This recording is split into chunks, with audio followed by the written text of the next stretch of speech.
Hello, friends. I've been getting a lot of questions recently about standard manuscript format, so I thought I'd make you a quick video to show you how to put your Word or Scrivener documents into standard manuscript format. So let's start with Microsoft Word. You can see here that I have just some generic text so that we had a document to work with without having to use one of my actual stories. Okay, so you are in Microsoft Word, and I do just want to point out that I am working on a Mac. If you are working in Windows, it might look a little bit different, but all the same menu options are available. You just might need to use the help system to find out where they're located if they look a little different than what I have here. Okay, so to take this text and put it into format that you could send to an agent, an editor, or even a book coach, submit for a contest, anything, you're going to want to do the following things. First, let's create a title page. And I do want to just add a note and say that if there are specific submission guidelines for the person that you're submitting to, follow the submission guidelines over what I'm saying here. This is a standard format. However, there are some times when a contest might ask for a blind submission, for example, which means they don't have your name on the document in any place, or they might have specific things that they want in the title page. The first thing that you're going to do is put in the upper left-hand corner your name, your address, your email, your phone number, any other contact details that you might want to have. Quite often, people will also put the genre and word count in the upper right-hand corner. So if you want to do that, you could type MG Fantasy 52,000 words, or whatever the genre, age category, and word count is for your project. Okay, then you're going to want to hit return 5 or 6 times so that you get down toward the middle of the page. You might notice that you can see all these nice little paragraph marks here. You might be thinking, wait, that's not what mine looks like. Okay, so you want to turn that on using the View Markup checkbox under the View menu. Okay, that's going to let you see the paragraph returns, the spacing and indents and all of that type of stuff, which we'll get to in a moment. You'll also want to turn your ruler on just to make sure that you don't have anything weird going on with your first line indents. And we'll talk more about first line indents in a minute. Don't want to get ahead of ourselves. So next, you're going to put your title in. Some people will make that a larger font size. You'll definitely want to center it, and then you'll want to hit return and put your byline. That's it. That's all you need to put on a title page for your work. Okay, so now another important thing that you'll see here is that I've got a page break here. You don't want to just hit return, return, return, return until you get to another page when you're formatting a manuscript. And here's why. Many times when somebody opens a document in a different application, if they open it in Google Docs or if they're putting it on their Kindle, those return characters are going to expand or contract in a way that will really mess up your formatting. And the last thing you want is an agent who's really excited to read your pages to be frustrated because they look terrible on their Kindle. Okay, so this isn't as important for the title page, which really can be in any font, in my opinion. But for the manuscript itself, you do want to do a couple of standard things. So the first thing that I'm going to do is select all the texts that we have here, and I'm going to put it in industry standard Times New Roman, 12-point font. Then I'm going to add a first line indent, and you can do that one of two ways. You can either go to your ruler and grab this little triangle and drag it out, or you can go to Format, Paragraph, and you can put a first line indent in. You can see, since I already dragged it using the ruler, that my first line indent is already in here. It's at 0.5. The other thing that we're going to do while I'm in here is change to double spacing. Okay, Microsoft Word is going to default to 1-inch margins, but it's not going to default to your first line indent or your double spacing, and you absolutely must do that for standard manuscript format. There's nothing worse than an agent asking for 10 pages and then getting 10 pages single spaced, which is really 20 plus pages. And they might think that you're trying to pull one over on them, get a little extra word count in there, whatever. Always follow the submission guidelines, and always, always, always use standard manuscript format. Okay, so we're going to click OK, and it's going to format for us double spaced, first line indent, and Times New Roman 12. If you want to use Garamond or some other serifed font, and the serifs are just the little wings that are on the text itself to differentiate from sans serif, which is what I have in the title page example, that's fine. It doesn't have to be Times New Roman, but don't send it in Arial. Don't send it in some funky font that looks like handwriting. Don't send it in something that looks like it's in italics, because that's difficult to read. Just pick a standard serifed font, and when in doubt, use Times New Roman. That's what people are used to. Okay, so now we've got the text double spaced, 12-point font, Times New Roman, but there's one other thing that you don't want to do, and that is this justification here. See how it's got the perfectly straight line on the right? We don't want to do that. So what we're going to do is we're going to come over to our menu bar, and we're going to choose Align Left. And that's going to get rid of that hard edge on the right. It does some weird things with line breaks and all kinds of things that, again, you don't want to do. Okay, so how do we format our chapters once we have the actual text? Okay.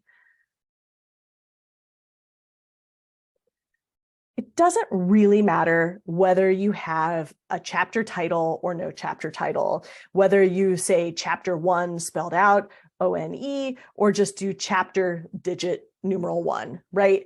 Doesn't matter. What does matter is that you number your chapters so that it's easier for the agent or editor to navigate your text, and that you give some space at the top of the page so that they can easily identify that you've changed chapters, right? So I recommend doing at least 3 or 4 return characters, maybe even 6 or 7, just like this. Again, you're double spaced, so so you don't need to do 15, you might just need to do 7, right?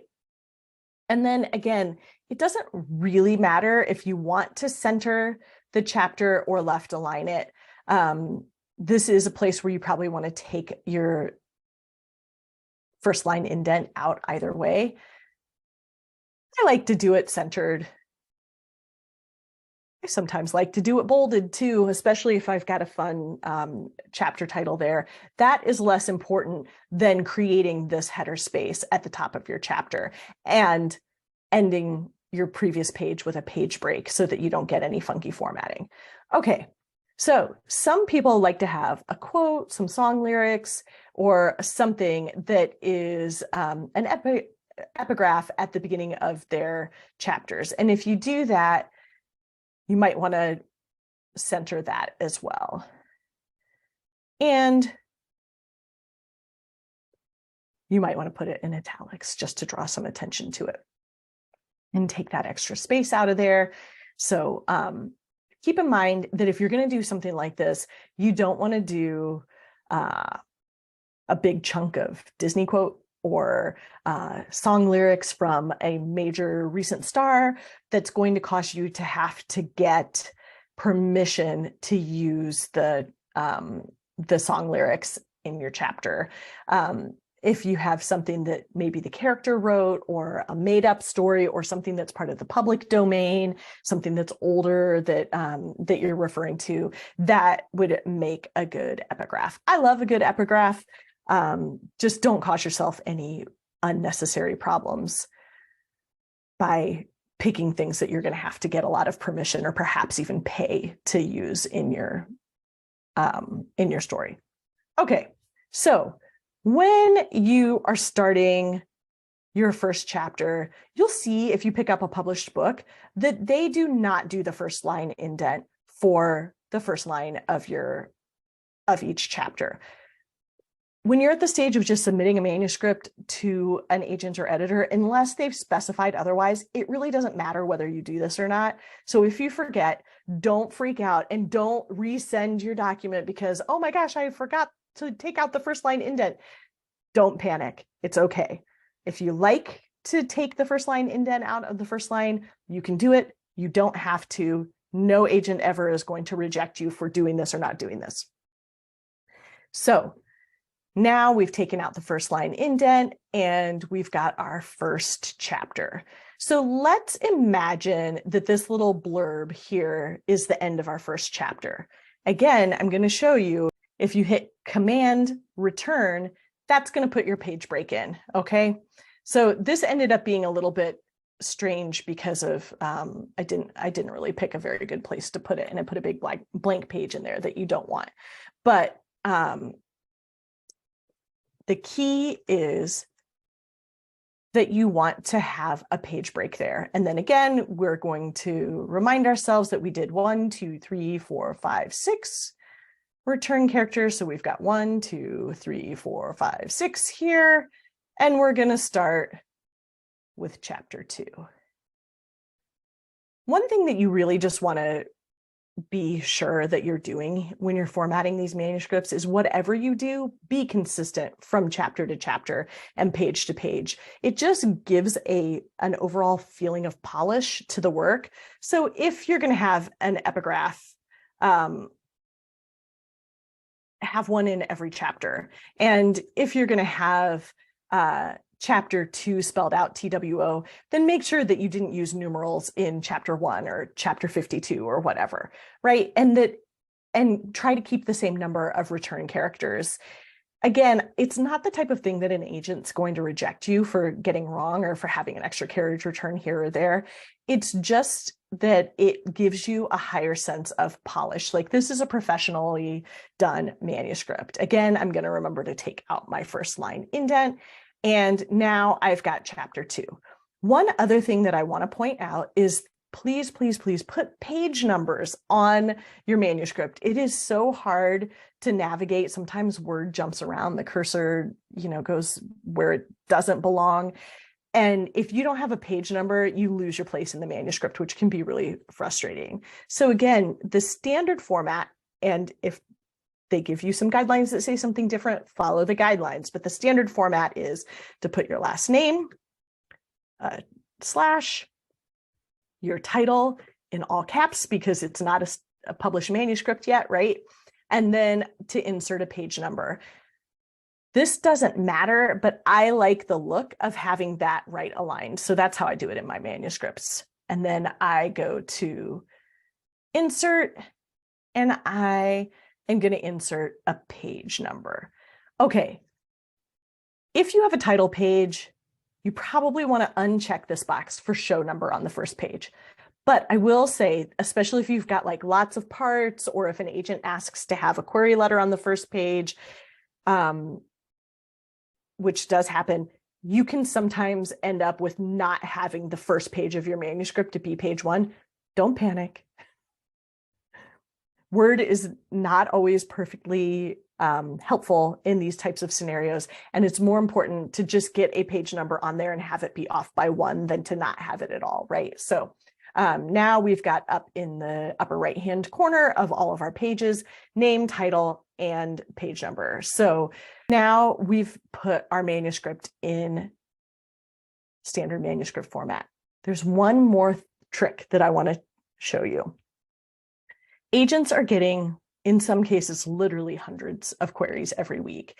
And they're getting, if they ask for an attachment, they're getting, that many attached Word documents. So a great thing to do to make it easy for your editor or agent to know what document they're looking at is to use a file name that gives them information. So for example, you don't want to say, this is the manuscript for XYZ amazing agent in the file name, because that's information for you, not information for the agent or editor that you're sending it to.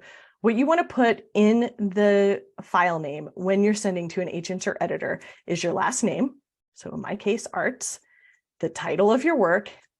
And I also like to put either a date or if it's 50 pages or whatever, so that they can tell exactly what they have sitting in front of them. If you really want to, you could put the genre and age category in there, but I like to keep it pretty short and just say Arts, title, and either the date or full or 50 pages or whatever is true for the excerpt that you're formatting here. And then you're just going to click Save. And then you have a standard manuscript format. And if you are stressed out by the idea of having to do this again and again and again, another thing that you can do is just save this as a template and do like a file save as with just a few pages formatted and put standard manuscript format template and save it off. Then you have it for next time. You can change the details here, and then you can come in and take out your chapter title, take out your epigraph, and then just paste your text in here, right? If you use edit, paste, and match formatting, it'll keep the formatting that you already had in there. And if you open this document and start typing into it each time you start a new story, you'll be in the correct format from the beginning. No stressful reformatting required, right? Okay, so now we're going to come back and we're going to take a look at doing the same thing in Scrivener.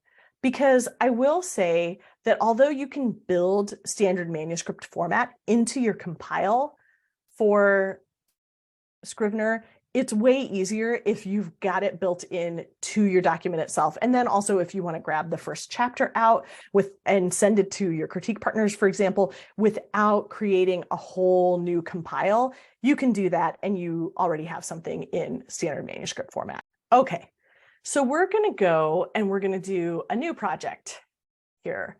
And you can see that there are several different types of templates available. Even if you choose fiction, you've got a novel with parts, you've got short story. The novel is going to build in the title page for you, and it's already going to have some elements of standard manuscript format set up. So I recommend using that. If you know you're going to do a novel with parts, I love doing novels with parts, and I always have 4 parts for the 4-act structure that I tend to use when I write, but you don't have to do that. That's another totally optional thing. You could do that. But we're going to choose novel, and we're going to call it our test novel, and we're going to create it. So once again, one of the cool things about Scrivener is it's got lots of stuff built in to try to teach you about how to do your novel formatting. But ultimately, what you want to do is get this scene level document that you see here to be in standard manuscript format. How do we do that? We're going to go to the same thing that we had before with some Greeked up text. And we're going to paste it in here. So I've got my text in here. And I know that I have already set up my paragraph styles so that paragraph has standard manuscript format built into it. But how did I do that? Especially when it starts out with no style as the default. Okay. So the first thing you're going to want to do is select your text and you're going to select paragraph.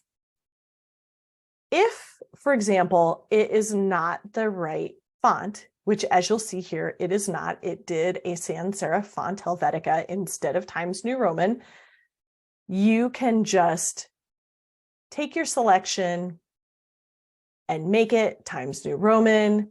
It's 12-point font. I've got it left aligned instead of justified. I've got the line spacing set to 2 for double instead of, I think the default is 1.1. And this looks pretty good, but I want that paragraph style to always go to Times New Roman so that I don't have to keep doing it over and over again. So in my paragraph style bar, I'm going to grab the little gear and click on it and say, redefine paragraph style from selection. Okay, and now I can see here why it didn't select the right paragraph style for me from the beginning, because this include font family checkbox was not checked. Okay, so my name for my style is paragraph. You could call it anything you want. You could call it normal. You could call it text, whatever. I use paragraph. You want to include your font family, include your font size, and you just want to make sure that the next style is also paragraph so that when you hit return, it will continue to give you the paragraph format. Okay. So now I've updated, and now anytime that I select text and assign paragraph, it's going to put it into the format that I want. Okay. So one difference between Scrivener and Word is that you are, instead of putting in a manual page break, you're just putting in scene by scene individual documents here. So if we add another scene here, that's going to be scene 2. So when we start our second scene here, we'll start typing in text. And wait a second, it's still not quite the right format. So I'm just going to select it. I'm going to do paragraph. And boom, there we go. Times New Roman. I've got my 1/2 inch first line indent. It's double spaced. And now I can just write. Okay. And things like the page breaks and how many spaces you put at the top of each chapter and your headers and footers and all of that type of stuff are figured out in the compile feature instead of in the manuscript itself. And that is because you're not going to send your agent or editor a Scrivener doc, again, unless they ask for it, but nobody does. Microsoft Word is the industry standard for the publishing industry. Whether we like it or not, that is what people are going to ask for. Until that changes, until such a time publishing replaces Microsoft Word with something else, we're going to just have to use Microsoft Word. So the way that we've worked around that in Scrivener is by allowing you to compile and export your document as a Word document. And you do that by going to File and selecting Compile. Once again, I am on a Mac, and I am aware both that Scrivener looks a little different on Windows and that it has a few fewer bells and whistles in Microsoft than it does in Mac. I apologize for that. There's, you have to take that up with the authorities at Scrivener. I am just a lowly writer trying to use the tools that I have at hand. So you can see that there's already built into Scrivener a compile format from manuscript in Times. That's because, as I've said, Times New Roman, 12-point font, double spaced is industry standard. So just go ahead and use it.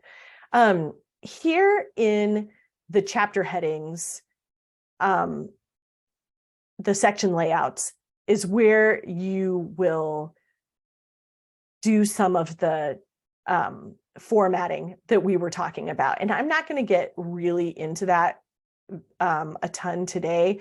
But all that to say that if you set up your document in Scrivener the way I did, where the folder is the chapter and then each individual document is a single scene, then you're going to build your header space into this chapter heading document here. If, for example, you did a chapter for each document instead, then the formatting would be a little bit different. But if you're going to use a title page and then have a folder for each chapter with your scenes for that chapter underneath it, like I've got here, then you're going to just build your centered chapter text into this chapter heading thing under chapter layouts, and then the scenes will be put in, and all of the page breaks and all that other type of stuff will be automatically formatted. You can compile for print. You can choose rich text, Microsoft Word, PDF, plain text. You can put it in Final Draft if you're writing a script for a graphic novel or for a screenplay. You can put it in EPUB or Kindle book. If you're self-publishing, that is super, super handy to have on hand. But ultimately, for the most part, if you're going to send to an agent, editor, or contest, your book coach, your critique partners, you're probably going to put it in Microsoft Word, right? And so then you can just click compile. And again, it will prompt you for a file name. And again, we're going to put our last name underscore test novel underscore full, because my 300-word manuscript here with 2 scenes in it is all I've got right now to compile. Okay, and then we're going to click export, and it will work its magic and create a Microsoft Word document for you. Now, you do not want to just send that off to agents or editors without opening it up and double checking to make sure the formatting is right. I can't tell you the number of times that I've had something in the title of the manuscript that's like final draft, instead of just saying the title of the manuscript, because I save off a version of Scrivener each time I do a major revision so that I have the original files in case I decide I need to go back to anything. You might end up with accidentally putting a nickname in to some of your metadata so that what shows up in your title page doesn't look right. Or it might not pull your address in. There's all kinds of little things that can go wrong. So you at least want to open your manuscript once you formatted it and take a quick glance through to make sure that you haven't missed anything. Another common thing that I see Scrivener doing is putting in where if you have 2 return characters in a row, it'll put a little hashtag in there to say scene break, when what you didn't mean a scene break, you just accidentally had an extra return character in there. So you want to double check, pull all that kind of stuff out, and do just a little bit of formatting and cleanup when you're compiling from Scrivener to send to somebody in Word. Anyhow, I hope that this was helpful and that it demystified the process of putting your manuscript into standard manuscript format. My name is Julie Arts, and I help writers who dream of a life spent telling stories that matter slay their doubt demons so that they can send their work into the world with confidence, and in this case, send their work out into the world correctly formatted in standard manuscript format. Thank you and happy writing.